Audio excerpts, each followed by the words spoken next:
I'm hot to trot. So basically, if you're just talking to me, just Okay. forget Colin's Forget he's there there. with the camera. Try to. But just to start, if you just tell us who you are and what you do, Okay.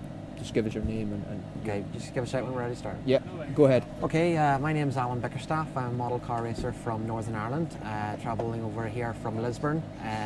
Basically, we race these model cars on a weekly basis, and this weekend is a 2-day Scottish Outdoor Grand Prix at Stonehaven. So we've travelled over, there's 6 of us over from Northern Ireland for the meeting. Okay. You guys have obviously travelled a long way to be here. I mean, what's drawn you to the event?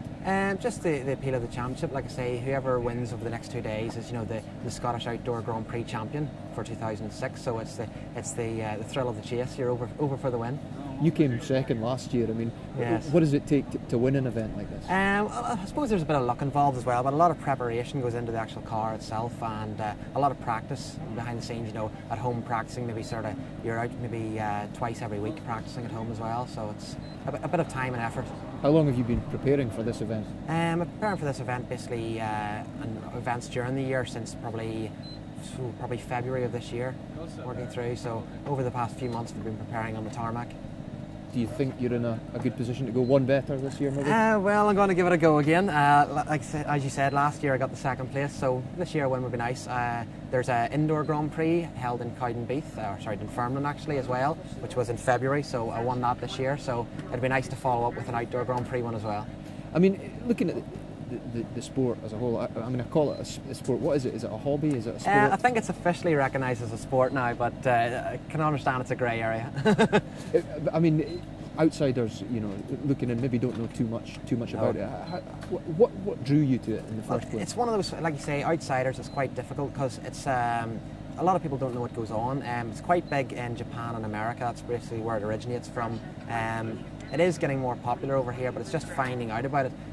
What draws me in is just a general interest in motorsport, and it's an accessible form of motorsport for a lot of people. Like I say, you can have a bit of fun at it, or seriously. Yeah, I was going to say that at the top level, just how seriously. Well, there is professionals. Maybe someday I'll reach that level. Anyway, there is professionals, people working within the industry who are, for instance, a big race last weekend in America, and a lot of English drivers travelled over that. So it can get to that level where you're travelling on a weekly basis. But that's a distant dream at the moment. And again, at the top level, and even for guys like yourself and the people who are travelling here, you spend a lot of money on it. Well, you do. Like I say, there's a lot of money goes into the actual equipment itself, and preparing the cars and whatnot. And you have obviously running costs such as tyres and the electric motors that go into the cars and bits and bobs, plus your spares if you're unlucky to break anything. But then there's your travelling expenses as well. Obviously, coming from Ireland, we've a small bit of water in the way, which is quite expensive actually, believe it or not. But it's worth it. It's a good fun weekend, so it's worth the trip. That's great. That's brilliant. That right. covers everything, I think.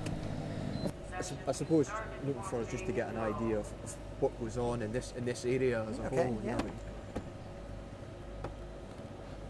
Okay, I've got a shot in the car, so if you want to just sort of go through what you've got. Yeah, you just talk me through the car first of all. Okay, basically this is a typical example of the type of model car that's in use this weekend.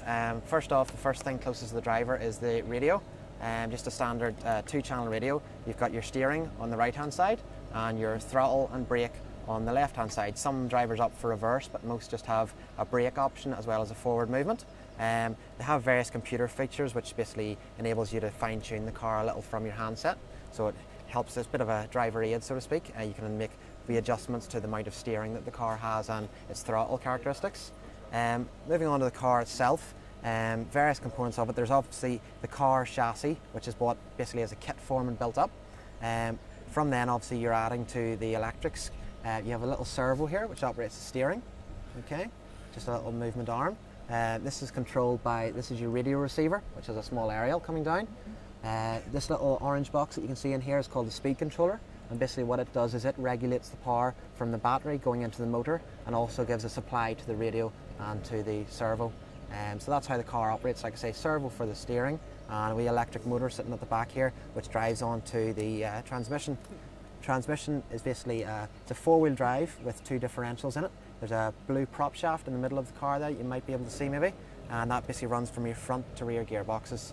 You have independent suspension with oil-filled shock absorbers, front and rear, and just you can see in around there the actual drive shafts where they run into the differentials. So it's quite a fine-tuned bit of kit. What kind of damage do you have to deal with, say, on a daily basis? Well, there is a small amount of damage can occur. Let me see if I just lift you up one of the body shells, for example. You know, this is called the body shell, basically the cover that goes over the top of the car, mainly for protection. This has to run the certain regulations of the type of shell, and the rear wing has to be a certain size and whatnot. But you can obviously get your little bit of impact damage in the front of that. So that's your first effect that you're going to get. Regarding actual breakages, you can some obviously these little tie rods and whatnot can get bent if you have a heavy incident. But it's all repairable. You can buy, like I say, it's all built in kit form, so you can buy spare parts for it, and it's quite easily repaired. They are quite sturdy. They take more abuse than what they look like they will. Because they move quickly. I mean, that is the first time I've seen them. They do. There's different levels of motors that go into them. There's this weekend there's actually a slower class that's running on the Saturday, and then the Sunday is what they call like an open class. So the Saturday, like I say, is like a restricted motor, and then the Sunday's open as fast as you can go. So as you said, it's quite fast, and if it goes wrong, you can have a bit of damage. Yeah, that's great. I think that covers.